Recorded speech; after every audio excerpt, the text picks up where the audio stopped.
All right. I want to thank everyone for joining today, the Reef Unfiltered podcast. We have a special guest, Chandler Rome from the Houston Chronicle. How are you doing today, Chandler? I'm doing well, Reeve. How are you? I'm doing fantastic. So this is an interview for the Houston Astros, basically going over some stuff from last year, how they're going to transition after George Springer leaving and a couple of top conversations. But the first question I have for you, Chandler, is what would you rank, how would you say that the Astros' success was after last season? They went 29-31, didn't get over 500, but they became one game short of a World Series berth for the second consecutive year. So how would you say that you would rate last season's success? I mean, when you get down to it, you have to factor in that they wouldn't have made the playoffs in a normal year. Exactly. The only reason that they made the playoffs last year was because on the night of opening night, the union and the league agreed to expand the playoffs. So by any measure, that's not a success. They went 29-31 in the regular season. They did not play well at all. You can ascribe it to some injuries. Jordan Alvarez only had, I think, 5 at-bats all year. Justin Verlander only made 1 start. Roberto Osuna only made a couple of appearances. But they had superstars that really struggled. Jose Altuve had the worst year of his career. So did Yuli Gurriel. Carlos Correa in the regular season, 34 of his 46 hits were singles. Their bullpen was atrocious in the regular season. So if you were just to look at this club in the regular season, you would say it was a pretty much a failure. And then I think those 13 games in the playoffs really changed the narrative. Jose Altuve came alive on offense, not on defense. You saw the young pitching really step up and pitch well. So it's a difficult season to rate. And I think it was a difficult season just for everybody to really rate. It's only 60 games. When season is normally 162 games, trying to base anything on a 60-game sample size is really difficult. So it's tough for me to rate it, but it certainly started off not very good at all. But then it ended, in a spot where a lot of Astros fans kind of thought it would end. They expected that team to continue an American League pennant and maybe make a World Series, and that's what they did. They came up 1 game short. So basically what you're saying is, and I do understand that, and that's a pretty good answer, but what I want to know is, what does the future look like in Houston with the departure of George Springer? Yeah, I mean, that's a really gaping void that they have in center field. Yeah. I'm not going to sit here and say it completely cripples them. It makes them a worse team in 2021, but you got to remember that this team does return 7 hitters that at some point in their career have been above average or elite. Mm-hmm. And that's something that just not a lot of teams around baseball can claim. This lineup is going to be pretty deep. Now it's obviously much deeper with Springer, and they're going to have to find a way to address the leadoff spot. He was a non-traditional leadoff hitter, and he certainly is kind of the leadoff hitter that's becoming more in vogue, is hitting for power, changing the scoreboard with the first swing of the game. And that's kind of what he brought. But I think, maybe more than on field with Springer, I think he'll certainly be missed off the field in the clubhouse. I mean, this guy, for people that follow the Astros, it can kind of be a debate of who is the face of the franchise. Some will say Altuve, some will say Correa, some will say Springer, some will say Bregman. I'm not going to get into that debate, but I can tell you that George Springer was the heart and soul of that team. He was the energy of that team. He was the one that gave them life. He played outfield with reckless abandon, putting his body on the line all the time. And, in 2015, when they were just getting good, he started Club Astros in the clubhouse, bringing strobe lights and fog machines into the clubhouse. He was their personality. And I'm not sure where this team goes after that, because there are not many extroverted personalities left on this team. Carlos Correa can be that, and I think he may kind of elevate into that next year. But it's going to be very difficult for them to replace him, more off the field, I think, than on the field.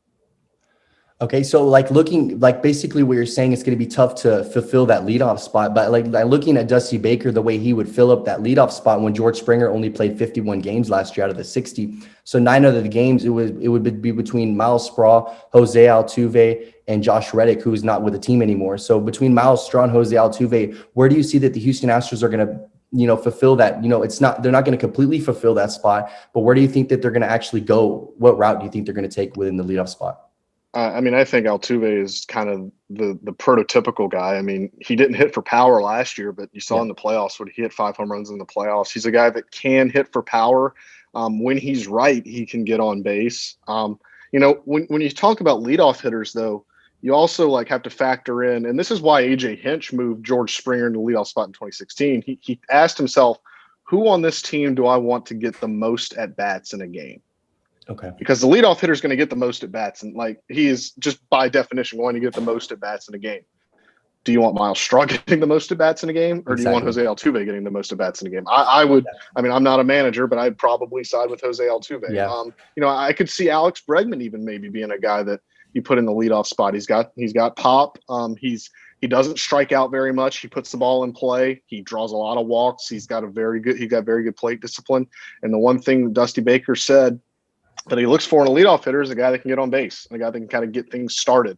So maybe Bregman inches his way in there to that conversation, but I would be shocked if Miles Straw is this team's everyday leadoff hitter. I'd probably have to put it between Alex Bregman and Jose Altuve.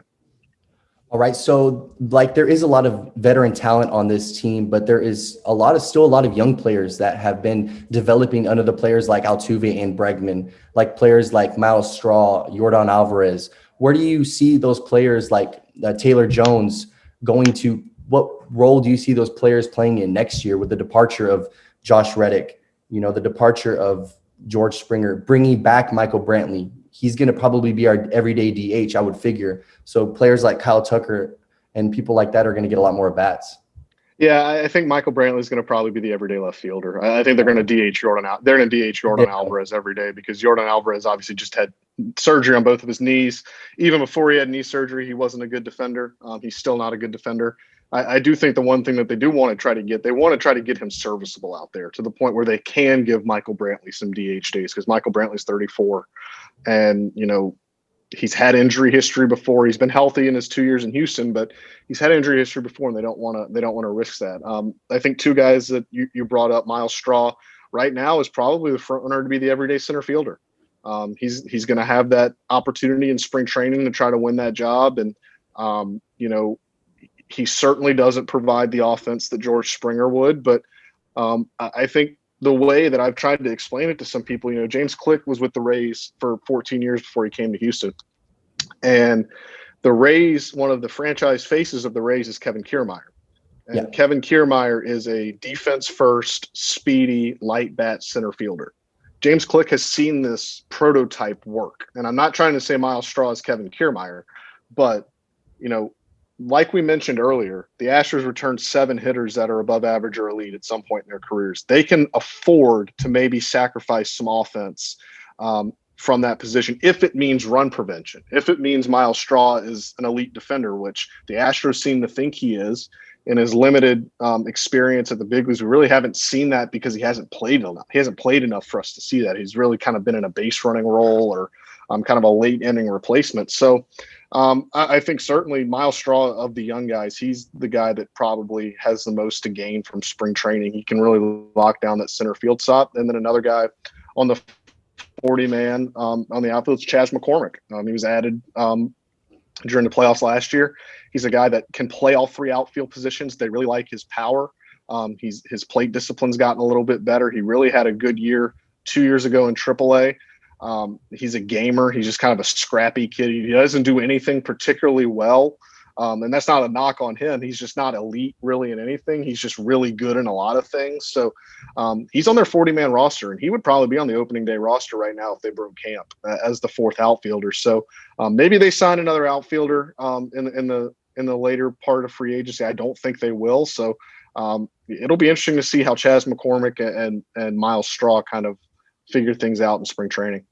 That was going to lead you to my next question. Like with the acquisition of bringing back Jason Castro and re-signing Michael Brantley, how do you think that the Houston Astros are going to attack the rest of the free agency? Are they going to go for maybe some late inning arms? Are they going to maybe attack maybe a starting pitcher? Where do you think the free agent market is in Houston right now? Yeah, I think they're pretty much done. I think James Click has talked about that they've moved from being aggressive to being opportunistic, which is GM speak for they're pretty much done. I could see them making a very low dollar, not flashy signing either of a durable starting pitcher, a guy that's thrown a lot of innings that can maybe be some insurance. I could see them signing another reliever, but it's not going to be anyone probably that you've ever heard of or Okay. anyone that's going to cost a lot of money. Hell, I wouldn't be surprised if the rest of their offseason is minor league deals. If they sign guys to minor league deals with invitations to spring training and maybe help them make the roster, hope they make the roster in spring, because I think one thing you have to consider too is the 40-man roster right now is full. And after they traded CNL Perez and after they DFA'd Humberto Castellanos, there's not too many guys that are like, there's a roster crunch on the 40-man. There's not too many guys that are expendable. And so you wonder maybe if they could be in the trade market, if they maybe can pull off a minor trade they trade a couple guys off the 40-man to get a major league player. I would be more surprised if they sign another marquee free agent as opposed to them making a trade. I think if they're going to do anything, they're either going to make a trade or they're going to sign a very, very low dollar free agent. But the gist of the whole thing is their big spending is over.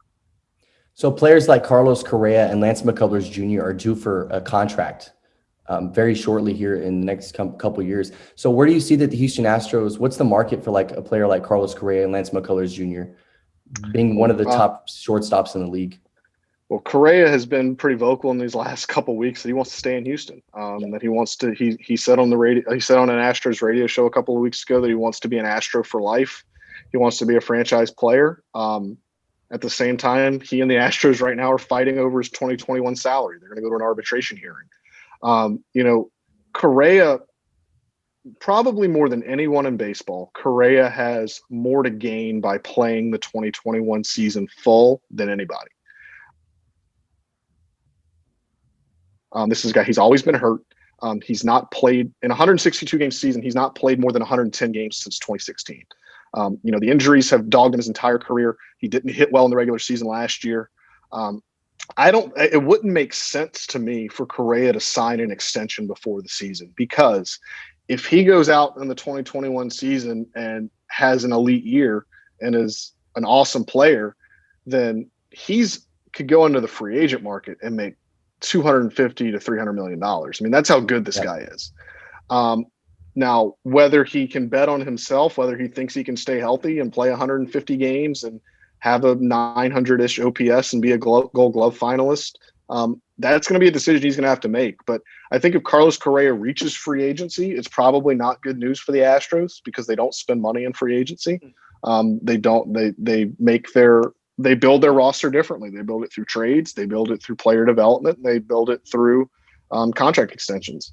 The longest deal they've ever given in free agency is still Josh Reddick's 4-year, $52 million deal. And I can tell you right now that Carlos Correa is going to quadruple that. He's going to command much, much more than that. When you look at starting pitching, Lance McCullers, it's an interesting market for him. He had a good year coming off Tommy John, not the greatest year in the world, but you got to remember he finished the regular season without allowing an earned run in his last 18 innings. He threw okay in the playoffs. He shoved against Tampa in Game 2, but got let down by Altuve's errors. Game 7 probably wasn't his best look, but the Astros have always been careful with starting pitching and contracts. Their longest free agent deal to a starting pitcher in Jim Crane's ownership tenure is 3 years and $30 million to Scott Feldman. They gave a big dollar extension to Justin Verlander a couple of winters ago, and that did not work.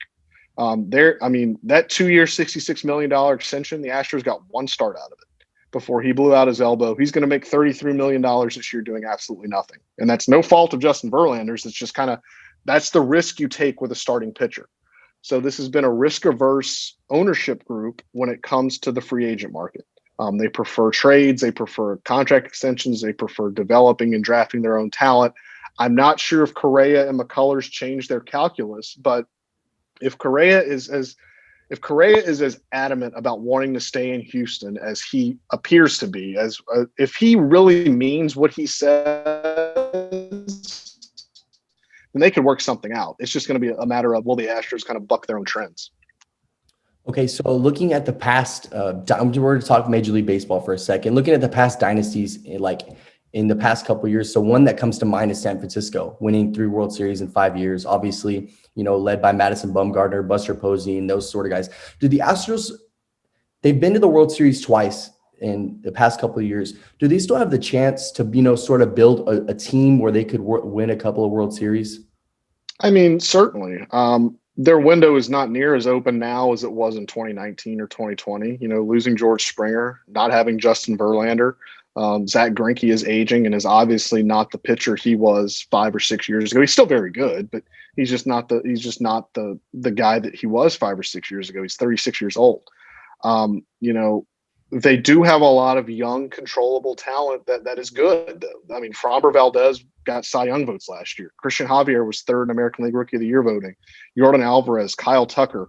I mean, those 4 guys are making the league minimum right now, and they're under team control for the next 4 or 5 years. I mean, that's a decent core to start with. I mean, you've got Bregman and Altuve locked up long term. So when you start to kind of think about it, that's a good way to start. But they're going to have to supplement the roster, if they want to keep this thing sustainable. And that's what James Click always talks about. He talks about wanting this thing to be sustainable. And he's got to rebuild the farm system a little bit. Obviously, they are not – their farm system is not what it was 4 years ago. And that's kind of the cycle of how this goes. When Jordan Alvarez and Kyle Tucker and Jose Urquidy and Christian Javier all graduate from your farm system, it's going to make your farm system worse. Yeah. So, they've still got Forrest Whitley down there. Who knows what he's going to end up being. They've got some guys down there, but James Click's got to add maybe some high-value prospects to where they can go and swing some deals for some big names if they're going to be players in the trade market, things like that. So I'm not sure I'd call it dynasty yet. I'm not sure I'd say that they're, going to be World Series contenders every year for the next 4 or 5 years. I think certainly this roster can contend this year. The American League West is not going to be very good. Oakland has lost Liam Hendricks and Marcus Semien in the past couple of days and done nothing to kind of answer that. The Rangers are rebuilding. The Mariners are a couple of years away, and the Angels just constantly find ways to waste Mike Trout. So I think they're in contention for an American League West championship. And then I think we saw once you get into the playoffs, anything can happen, because I don't think anyone last year thought the Astros were going to do anything in the playoffs, and they got hot, and that just kind of shows you how fickle that the playoffs can be. So I think that's what the Astros need to focus on. They need to focus on getting into the. All right, so I do have one last question. Looking at, let's say that the Astros, they're 500 going into the trading deadline, and they are leading their division, but it's a situation where, do you think they could be buyers or sellers at the trade deadline, where they, in the past couple of years, they have a history of acquiring Martin Maldonado twice, Justin Verlander, Zach Greinke. Do you think that they're buyers or sellers with some of those prospects, like maybe a Miles Straw? I'm not too sure. Well, I think you have to see where they are. You mentioned, like, in your hypothetical, they'd be 500. But is that 500, like, how many games up are they in the division? Or do they, it's going to depend, I think, on do they think they can win another World Series? Because they got Zach Greinke to win a World Series. They got 7 outs away from it, but that's why they got Zach Greinke. That's why they got Justin Verlander, to win a World Series. If they get into July and they've got a 4 or 5 game lead in the division, but it's clear that their team's kind of above them, then maybe they stand pat, or maybe they make a minimal addition. But if this team is a couple games over 500, but winning the division by 12 games, like, the division's done, and it's shown that they can compete with the other teams in the American League, then certainly I could see that. That's probably a reason you're not going to see any more free agent signings, because the Astros need to leave some money in their payroll in case they want to make an acquisition at the deadline. They need to leave some money because they don't want to cross that luxury tax threshold. They want to leave some money there in case they want to be active at the trade deadline. And we saw James Click at this last trade deadline for the 60-game season. I don't think it's fair to judge him on that, but he didn't do anything. The Astros were inactive at the trade deadline.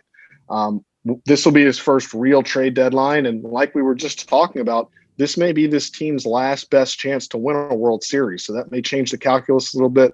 We've seen that owner Jim Crane has stepped in a couple of times and given the authorization to go get Justin Verlander or go get Zach Greinke. I don't know who that person is going to be that's going to be available, but if the Astros are in a position to do it, we've certainly seen that they have no problem pulling the trigger. And definitely with acquiring a player like that, I don't think that the Astros are going to be fun to play in the playoffs, especially after last year, not winning their division, going on the road and winning in Minnesota, then going to Petco Park and then winning against Oakland. And doing that, what they did to the Rays wasn't fun, but almost coming back and blowing a 3-0 lead were the Tampa Bay Rays. But I really appreciate you, Chandler, for joining the show today. It's been an honor. I hope to have you again on the show soon. Yeah, thanks, man. Appreciate it.